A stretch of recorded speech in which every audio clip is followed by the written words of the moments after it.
واش عمرنا حسينا براسنا بوحدنا حتى وحنا وسط الناس؟ بحال إلا كاين شي فراغ كبير داخلنا وما كيعرف حتى شي واحد يشوفه.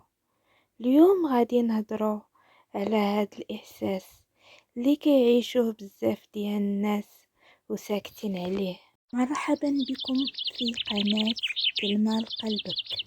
حنا بزاف ديال المرات كنكونوا محاطين بالناس، صحاب، عائلة، زملاء، ولكن في داخلنا كاين واحد الإحساس غريب، إحساس بالوحدة، ماشي نحيت ما كاينش الناس، ولكن نحيت ما كاينش الفهم.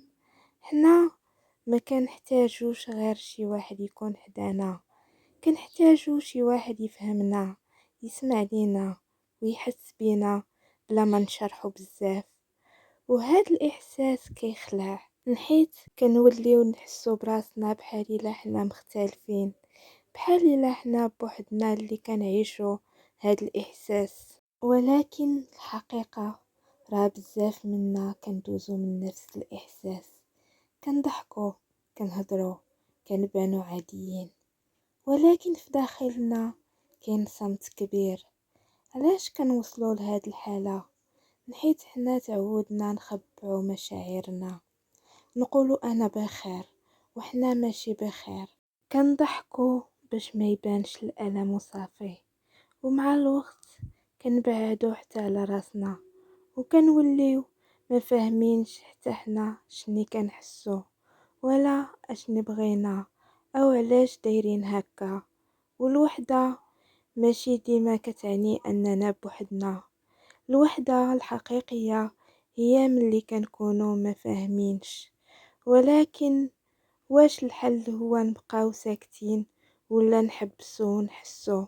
لا، ماشي الهروب هو الحل، وانما الحل هو نبداو نسمعو لراسنا، نوقفو شوية ونسولو نفسنا اشني واقع لينا.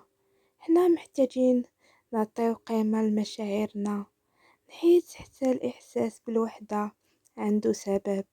يمكن محتاجين نهضرو، يمكن محتاجين نبداو شي حاجة في حياتنا، ويمكن محتاجين نعطيو لراسنا شوية ديال الراحة.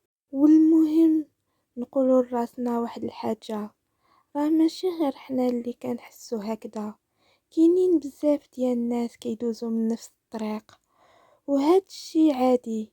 والوحدة ماشي نهاية، ممكن تكون بداية باش نتعرفوا على راسنا أكتر. وفي الآخر حنا ما خاصناش نبقاو نحسو براسنا بوحدنا في هاد العالم، حيت كل واحد فينا عنده قصة وعنده إحساس وعنده قلب كيبغي يفهم. إلا حسينا بهاد الشي راه صوتنا وإحساسنا غادي يكونوا مهمين بزاف لينا، وهكذا غادي نكملوا مع بعض رحلتنا باش نخليو قلوبنا حية.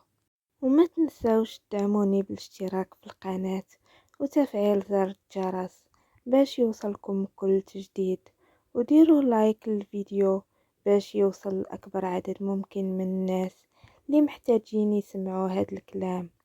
وخليوا لي تعليق يكون مزيون بحالكم، قولوا لي الرأي ديالكم في هذا الموضوع، حيت الرأي ديالكم كيعني ليا بزاف، وكنقرا جميع التعاليق ديالكم بكل حب. ونتلاقاو في فيديو جديد نهار السبت ان شاء الله باذن الله تعالى.